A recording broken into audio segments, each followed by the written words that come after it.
Inanyayahan ko po ang lahat na magsitayo at buksan po natin ang ating banal na aklat sa aklat po ng Lumang Tipan, sa aklat ng mga Panaghoy, Kabanata 3, talatang 22 hanggang 25. Ito po ang nakasaad dito. Pag-ibig mo, Yahweh, ay hindi nagmamaliw. Kahabagan mo'y walang kapantay. Ito ay laging sariwa bawat umaga. Katapatan mo'y napakadakila. Si Yahweh ay akin, sa Kanya ko magtitiwala. Purihin po ang banal na salita ng ating Diyos at welcome po natin ang kanyang lingkod, Pastor Albert Capiter.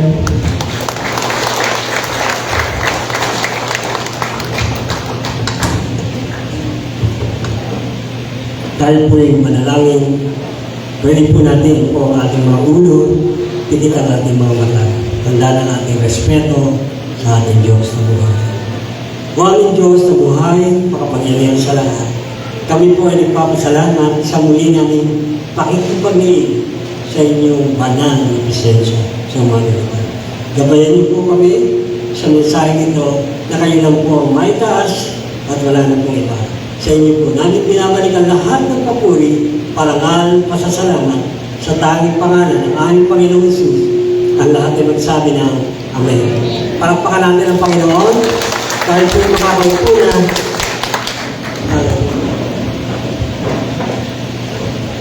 Magandang umaga po sa ating lahat.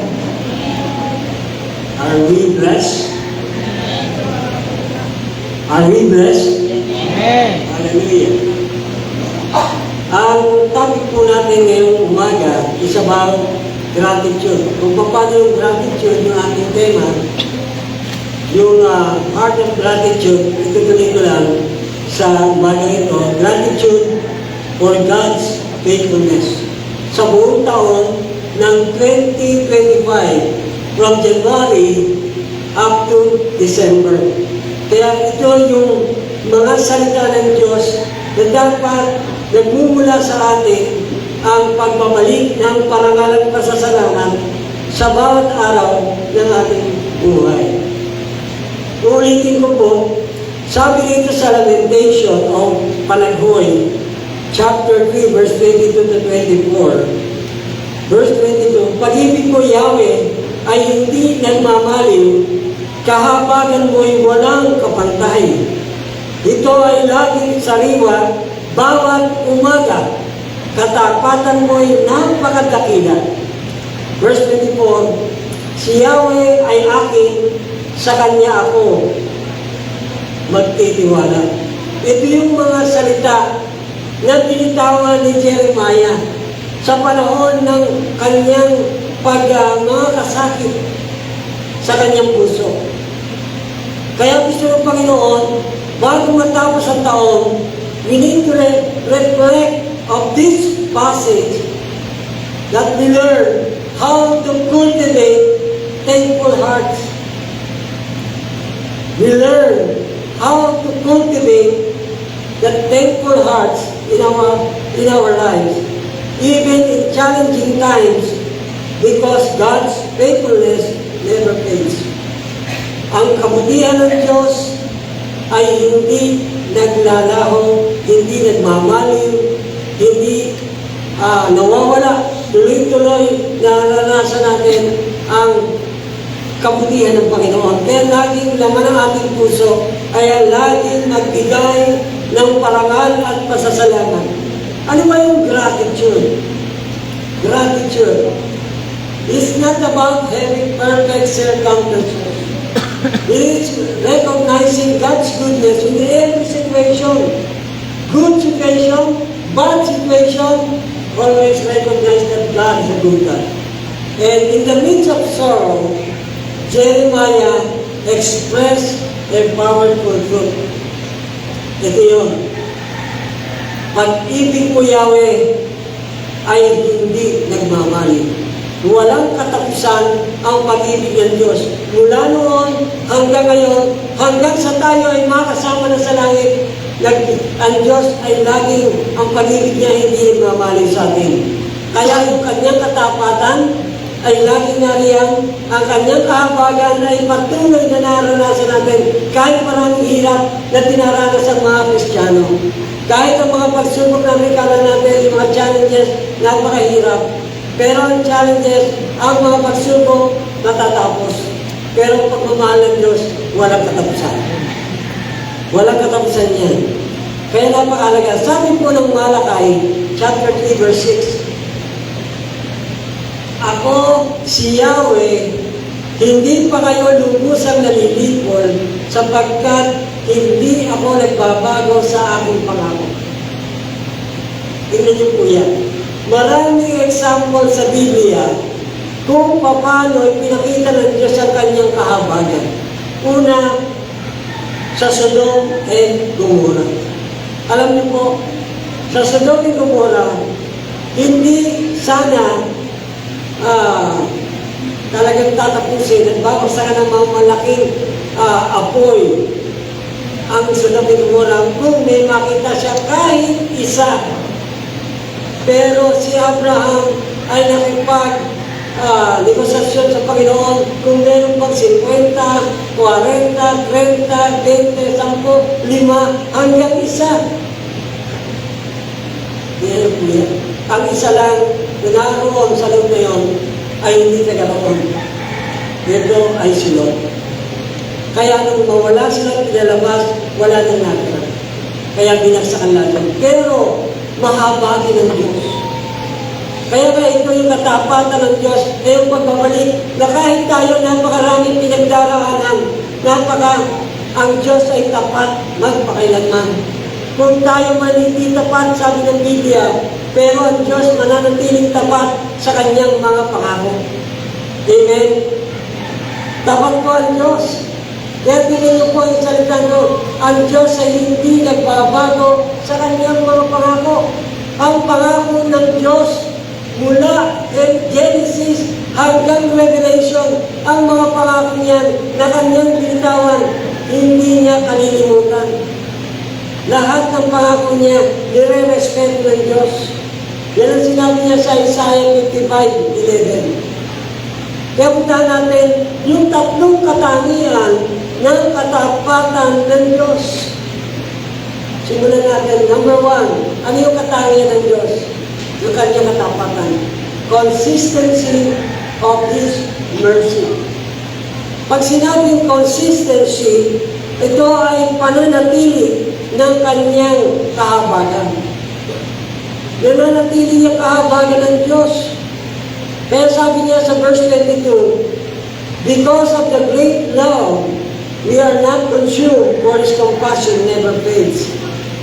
Tingnan niyo po yan. Ang pag-ibig ng Diyos ay hindi nagmamaling. Ang kahabagan ng Diyos ay hindi nagmamaling.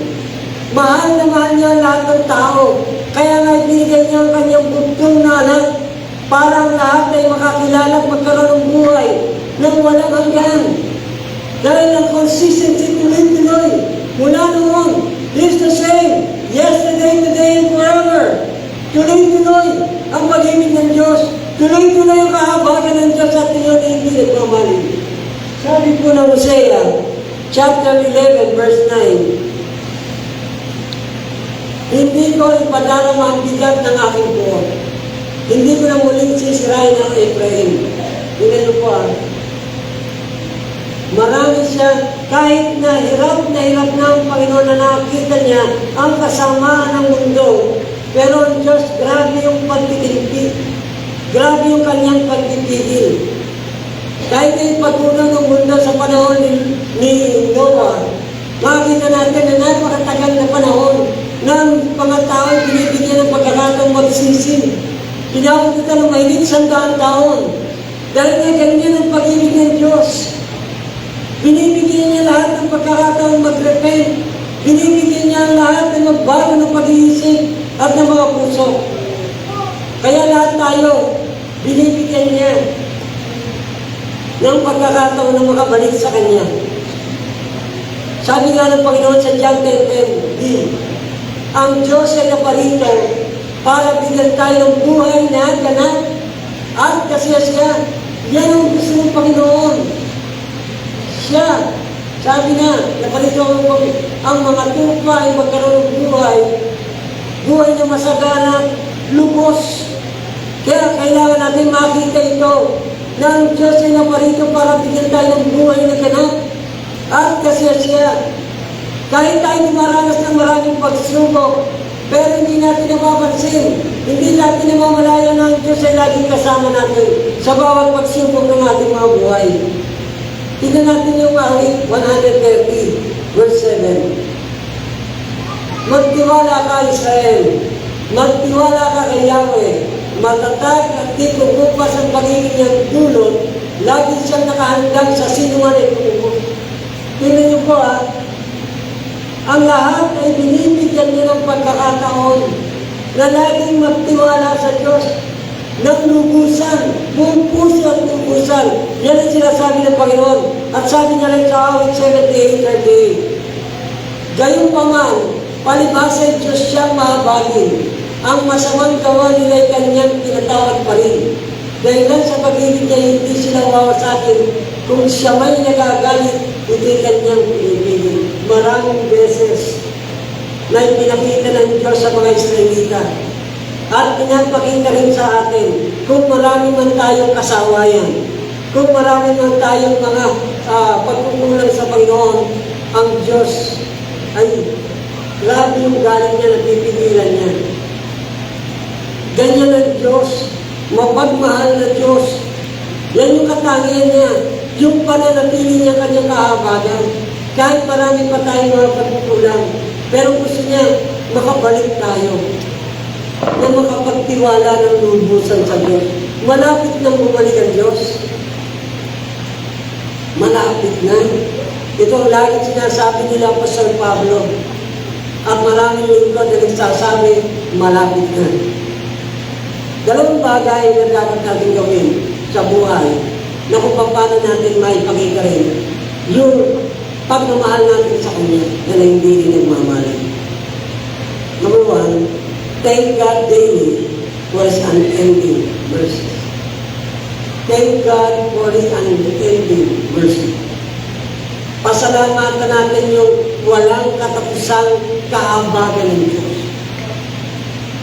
Kahit marami tayong pagkukulang, laging magpasalamat sa Diyos. In everything give thanks because that's the will of God. Ephesians 5:20. Yan ang gusto ng Panginoon. Laging magpasalamat. Kaya nga ang ating tema, a heart of gratitude. Pusong mapagpasalamat.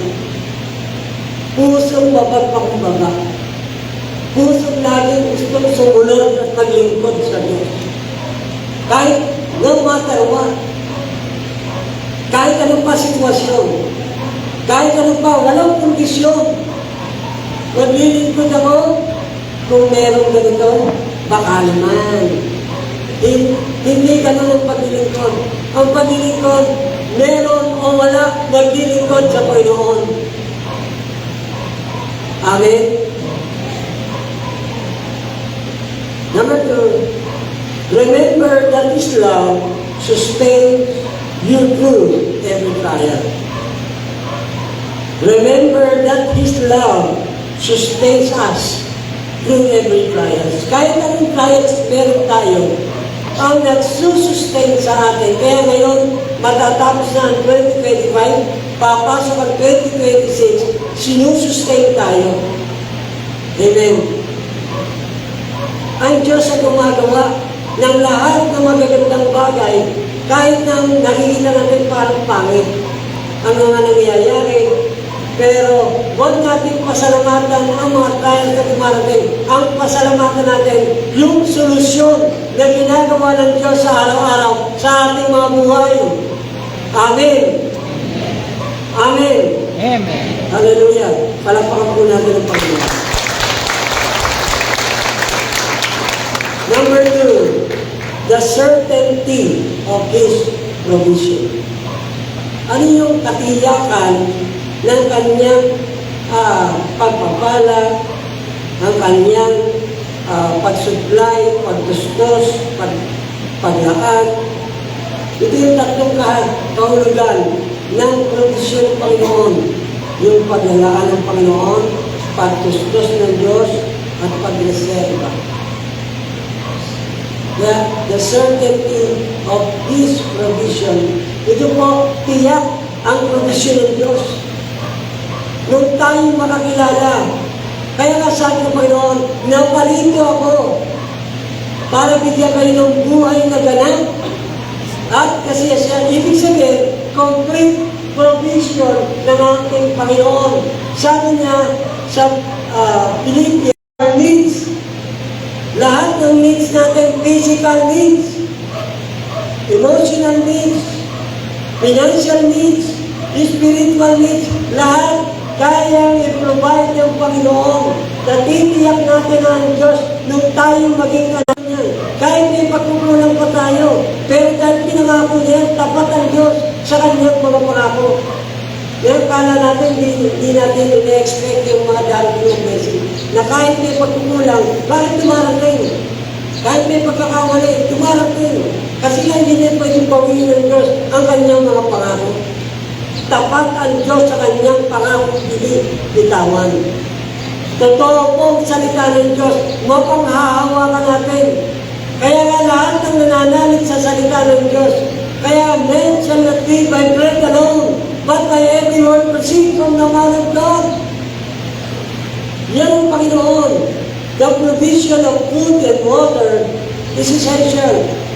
Kaya lahat ng kailangan natin, pagkain, tubig, lahat ng ating mga dinaramit, ang Diyos ang nagpo-provide yan. Kaya nga ang mga Israelita, sa panahon na nilabas sila sa Egypto at nandun sila sa ilang, ano yung ginawa ng Panginoon sa kanila? Yung provision ng Panginoon, dahil inilabas niya, bibigyan niya ng pagkain, hindi niya hayaan magutom. Kaya binigyan niya ng mana, binigyan niya ng quail, mga puno, binigyan niya ng tubig, na kahit mabait, dahil nga sa sobrang reklamo ng mga lingkod ng Diyos, ng mga tao Israelita ng araw. Tayo, Israelita, by faith, na kailangan, minsan may mga mapait na naranasan tayo, yung mga tubig. Pero ang Diyos ay nagpo-provide, dahil nga ito ay napalo ito na 2 beses na dapat isa lang. Ang gusto lang ng Panginoon, pagtitiwala. Ganun din ang sinasabi ng Panginoon kay Moses, magtiwala ka, isang balon lang. At dahil nakita mo, 2 balon, hindi mo ako pinagtiwalaan. At pinakita mo, hindi ka makakapasok sa promised land. Yan ang Diyos. Tapat sa kanyang salitang binibitawan. Kaya ang Diyos ay mahabagin. Ang Diyos ay lahat ay magpuprovide sa lahat ng bagay. The law has a provision for an emergency situation. The law, ang batas. Kaya nga ngayon, pag ang tao nangangailangan ng pagkain, nagkakaroon ng ayuda. Sa panahon ng mga Old Testament, may ayuda na. Hanggang ngayon, nagagamit yung ayuda sa bawat barangay. Kaya akala nyo, ngayon lang ayuda. Noon pa yun. Yung unang panahon. Kaya, sa panahon, sa kalimpitan, na sitwasyon, laging ang Diyos ay nariyan para bigyan tayo ng ayuda. Hallelujah. Sabi po dito sa ating binasa, verse 23, they are new every morning. Laging ang Diyos ay bago. Bago lagi ang kanyang pagmamahal. Laging bago yung kanyang ginagawang pagmamahal sa atin. Lahat ng anggulo ay pinapakita kung gano'n may pakita yung kanyang pagmamahal. Ito ay laging saliwa bawat umaga. Katapatan, Noy, napakadakila. Ito ay lahat ay puro pagdakila sa Panginoon. Sabi po ng Exodus 34 verse 6, si Yahweh ay nagdaan sa harapan ni Moses. At sinabi niya, akong si Yahweh ay mahabagin at mapagmahal. Tingnan po siya ay babanggit nito ang ating Panginoon. Siya ay mahabagin at mapagmahal. Kaya dalas natin na kahit na napakahirap ng mga sitwasyon, pero napakamahabagin ng Diyos. Sino ba dito ngayon ay dumadaan sa napakaraming pagsubok? Taas ang kamay. Marami. I-alas na lang. Tinitingnan po ng Diyos ang ating mga kamay.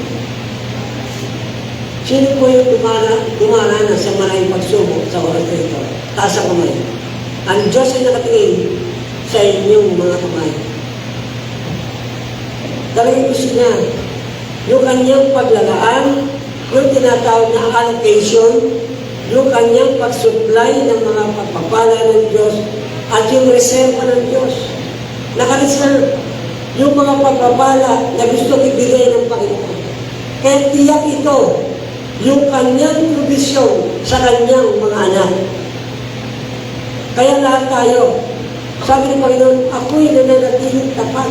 Sa Tagalog, iba yung sinasabi ng Panginoon. Pero iba kasi pag na English and then Tagalog. Sabi nito, si Yahweh ay nagdaan sa harapan ni Moses. Sinabi niya, ako si Yahweh ay mahabagin ng mapagmahal. Hindi ako madaling magalit. Patuloy kong ipadarama at ako'y nananatiling tapat. Yun ang impulkol yun. Kulang pala siya. Patuloy kong ipadarama at ako'y nananatiling tapat. Kaya yung katapatan sa pagpuprovide ng Panginoon sa lahat ng ating pangailangan, tapat ang Diyos na ang provision niya ay mananatiling laging ibinibigay sa kanyang mga mahal. God provides exactly what we need for today. Kaya napakahalaga na pinapaalala ng Diyos sa atin yung about prayer na tinuturuan niya ang mga disipulo how to pray. Kaya give us this day our daily bread. Bili ko. Laging isa lang sa isang araw. Humingi tayo ng provision niya sa isang araw. Hindi yung pang isang buwan, hindi yung pang isang taon. Gusto ng Panginoon, i-provide exactly what we need for today. Kaya nga nung sinabihan niya ang mga Israelita, nung nagbagsak siya ng mana, huwag kayong kukuha ng sobra kailangan para sa araw ng Diyos. Hindi yung susunod na araw. Kaya inuud. Kaya nga po, paalala ng Diyos, hindi pwedeng mag-contradict yung salita ng Diyos. Kaya kailangan pag humingi tayo sa Diyos, yung para sa araw ng nato. Yung para sa araw ng bukas, bahala na ang Diyos nun. Iyan, lalapit ulit natin, bahala bukas. Don't worry for tomorrow. Kasi gusto ng Panginoon araw-araw lalapit sa Kanya. Kaya ayaw niya na tayo ay nababalisa. Kaya ayaw ng Diyos na tayo ay nag-aalala. Worry sa sin. Kaya ganun siya kung tayo nag-aalala sa araw ng bukas. Kaya pag humingi tayo, kaya nga nung panahon ng kay Moses, yung mana, for this day lang, magpapababa siya ng blessing na mana, kakainin maghapon, at maglalabas ka ulit para umanap ulit ng mana na pagbahin ng Panginoon. Ganun ang Diyos. Araw-araw gusto lumapit tayo sa Kanya. Bakit na sinasabi ito? Gusto niya magkaroon tayo ng close relationship sa Panginoon. Close fellowship sa Panginoon. Araw-araw. Gusto niya lagi tayo may communication. Kaya gusto na pa na lagi tayo nakikipag-usap, nakikipag-meet sa Kanya para maipakita niya na ang Diyos ay ating Ama. Lahat welcome na lumapit sa Kanya at ang kondisyon niya ay naroon. Number 2, this assurance encourages us to live with hope and gratitude for His daily provision. Kaya dalawa po ito. Ang assurance, ang kasiguruhan na nag-encourage sa atin, bawat isa ay mamuhay ng mayroong pag-asa at pasasalamat sa kanyang daily provision. Kaya lagi, in everything give thanks, because that's the will of God. Every day lang, in every day, give thanks. Kung anong tinanggap natin, maliit, malaki, o napakalaki, give thanks to the Lord. Ayaw niyo ng isang Kristiyano na hindi nagpapasalamat. Minsan, kinahihiya ang magpasalamat. Sabi ng Panginoon, pag ako'y kinakahiya mo, ikakahiya rin kita. Yun ang word niya. Kaya huwag po natin siya ikahiya. Kahit maliit lang na pasasalamat na nagmumula sa kapitulo ng ating puso, sabihin natin, lalo na pag-araw ng Biyernes sa bulok. Kaya kapag tayo ay nagpapasalamat, pag naiiya tayo, lagi tayo lumapit sa Diyos, araw-araw. May tatlong bagay, three things to do in our life for His provision. Number one, look for God's new mercies each day. Look for God for new mercies each day. Kailangan yung bagong kahabagan ng Diyos. Kasi araw-araw may trials tayo. Kaya kailangan natin lumapit sa Diyos. Hindi lang sa pagkain. Hindi lang sa mga dinaramin. Hindi lang yung trials sa pamilya. Hindi lang sa mga sitwasyon sa buhay natin. Ano man yun. Look for God.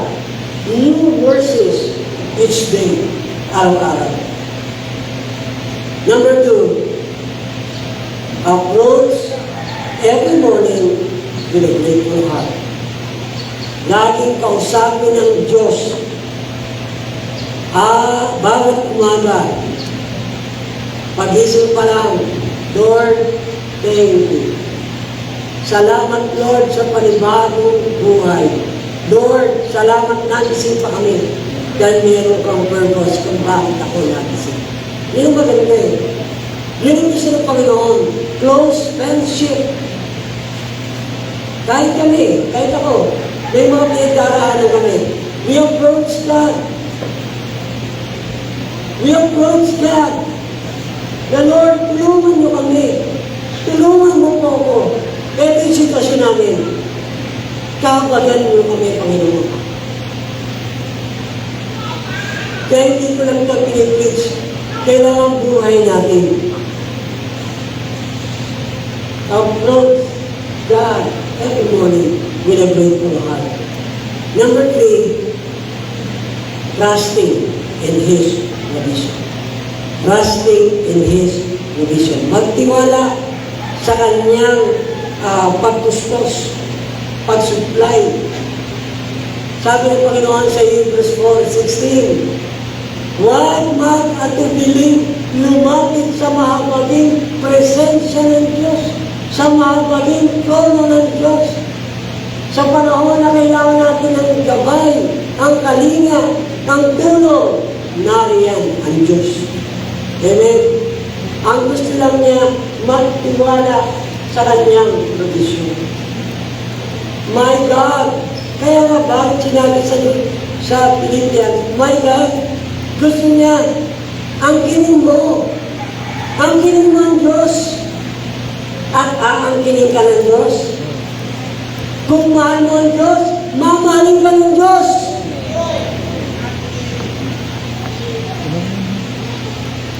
Sabi po sa Zephaniah chapter 3, verse 5, araw-araw ay walang tigil niyan pinapakita ang kanyang katarungan sa kanyang bayan. Ngunit hindi pa rin naiiyak ang masasama sa paggawa ng kasalanan. Ganyan po.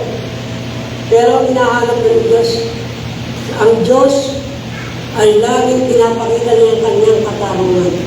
Makatarungan ng Diyos. Kaya minsan nakikita natin bakit ang Diyos ay paparusa. Makatarungan ng Diyos. Ayaw tumigil ng tao sa paggawa ng kasalanan. Pero ang Diyos, ang gusto niya makita, yung pag-ibig at pagmamahal para sa Diyos. Sabi nga ng Panginoon sa Kawikaan, chapter 28, verse 20, a faithful man and woman of God will abound with blessing. A faithful man will abound with blessing.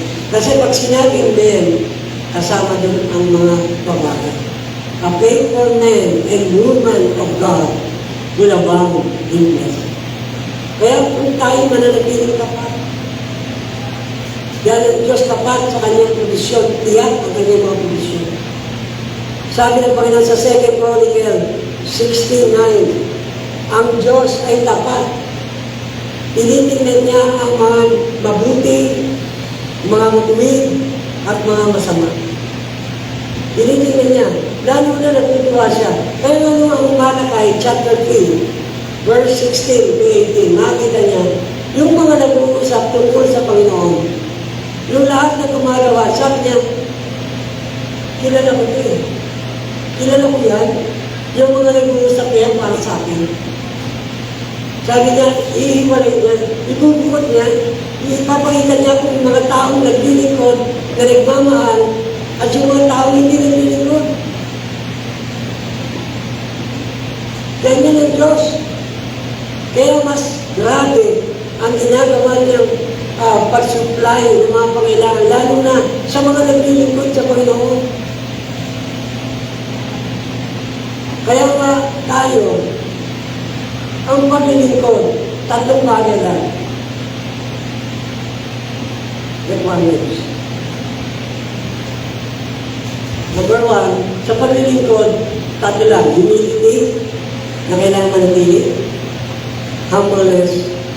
Number two, unity. Unity. Hindi man mahusay kasama, pangit man ang ugali na kasama, maayos man, unity pa rin.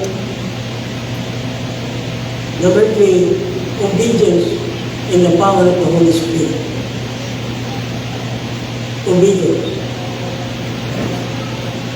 In the Spirit, hindi sa flesh. Kasi pag obedience in the flesh, kapag okay lang, nasa kondisyon ka, okay ka. Pero pag hindi ka okay, hindi ka susunod. Humility in the Spirit, unity in the Spirit, and obedience in the Spirit. Yan ang ipapakita na talagang ipapibigay ng Diyos ang talagang katiyakan ng kanyang provisyon sa lahat. Walang palya po yun. Tiyak po yan. Number three, the confidence of His faithfulness. Ang kumpiyansa natin sa ating Diyos na talagang tapat. Hindi siya nagsasawa sa paggawa ng lahat ng mabuti. Confidence. Sabi ng verse 23, great is your faithfulness. Ito yung sinasabi ng Panginoon. Hebrews 13:8. Jesus said, He is the same yesterday, today, and forever. Siya ang Diyos noon, ngayon, at magpakailanman. Kaya mararanasan natin yung kanyang kahabagan, naranasan natin ang kanyang provisyon, at naranasan natin lagi ang pagsama at hindi nagmamali ng pag-ibig niya. Ang katapatan ng Diyos ay napakadakila.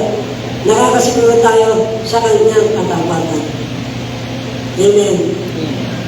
Tayo po, nakakasiguro po tayo sa katapatan ng Diyos. Dapat po ba ang Diyos mula nung tayo maging Kristiyano hanggang sa ngayon? Palakpakan natin ang Panginoon.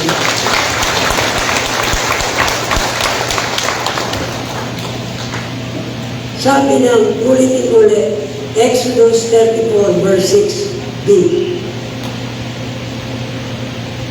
Hindi ako magalit. Patuloy kong ipadarama ang aking pag-ibig at ako'y nananatiling tapat. Hindi ako magalit. Ang Diyos hindi magalit. Nararanasan po natin ito. Yung sinasabi ko ito. Dahil ito napatunayan ko yan. Patuloy kong ipadarama ang aking pag-ibig at ako'y nananatiling tapat. Nakita nyo, binibigyan tayo. Kaya ang Diyos nagbibigay ng mahabang pasensya Long patience. Ito ang karakter ng Panginoon. Kahit na si Jeremiah, sabi nito, Jeremiah boldly declared God's faithfulness ay in the midst of pain. Kahit siya, maraming naranasan. Kung ano-ano ang naranasan niya, kaya binansagan siyang the crying prophet. Tayo ba? Kung isisilid natin sa baso, nalalagyan ng takip, marami na kayang masisilid doon sa baso natin, yung mga luhang pumapatak sa ating mga mata. Marami tayong pagluha. Ganun. Yung iba, wala nang may luha. Naglalagay na lang ng ang patak.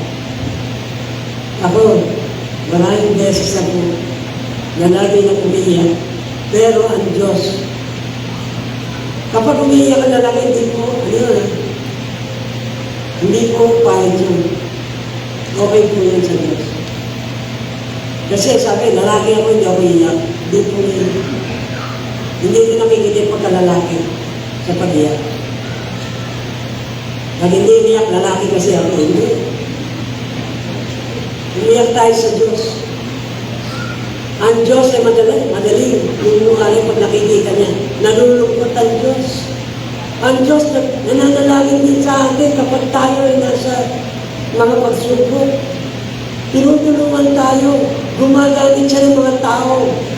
Gumagamit siya ng mga bagay para ikagalak natin. Yan po ang Diyos. God's promises never fails.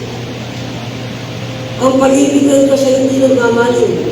Kailangan meron tayong confidence na gano'n. Na ang pag-ibig ng Diyos ay hindi nagbabago kailanman. Hindi nagbabago yung katapatan ng Diyos sa buhay natin. Pinabayaan po ba tayo ng Diyos? Nung naranasan ang COVID-19, pinabayaan ba tayo ng Diyos? Iba po hindi. Yung iba nga, mas tumaba pa nung mag-COVID. Yung ngayon, yung iba nagtatabaan pa. His character remains steadfast. Character po ng Diyos yan. Yung pagiging mahabagin. Yung pagiging tiyak ang kanyang provision. Kailangan yung confidence. Our hearts overflow with gratitude even during life's storm. Kahit dumaranas tayo ng maraming bagyo sa buhay, ang ating puso, kailangan patuloy na ito yung umapaw, yung pagpapasalamat at parangal sa Diyos. Kahit may mga pagsubok tayo, kahit may mga bagyo, kahit may mga pagbaha, kahit may mga paglindol. Dalawang bagay na dapat natin isagawa in our life para may pakita yung ating confidence sa Panginoon. Number one, rest in the faithfulness of God. Ang kapahingahan na binibigay ng Diyos, kailangan natin lang sa Diyos. Rest, remain, steadfast in the faithfulness of God. Number two, cultivate gratitude by trusting His unchanging character and promises. Cultivate. Cultivate. Laging dagdagan. Lagyan ng fertilizer. I-cultivate. Laging mag-grow sa faithfulness, sa ating pasasalamat sa Panginoon. Trusting, magtiwala sa hindi nagbabagong karakter ng Panginoon na ang kahabagan ng Diyos at ang mga pangako niya ay nanatili magpakailanman. Para sa ating konklusyon, there are three things to remember. God's faithfulness is the anchor of our gratitude. Ano yung anchor? Hindi po ito palaman. Ito yung nagbibigay ng yung lagi ka naka-angkla. Yung parang sa barko, sino yung nagbabarko dito? Yan. Even in challenging seasons, His mercy and provision remain in constant. Tingnan niyo po in challenging seasons, sa panahon na masyadong grabe, nasa challenge, ang kanyang kahabagan, ang kanyang pagpapala o pagsusupply remain in constant. Tuloy-tuloy.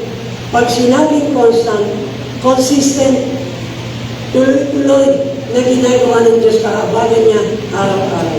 Yan ang dapat alalahanin natin. Number 3, be thankful to Him. Laging magpasalamat sa ating Diyos na buhay. Amen? Palagpakan po natin ang Panginoon.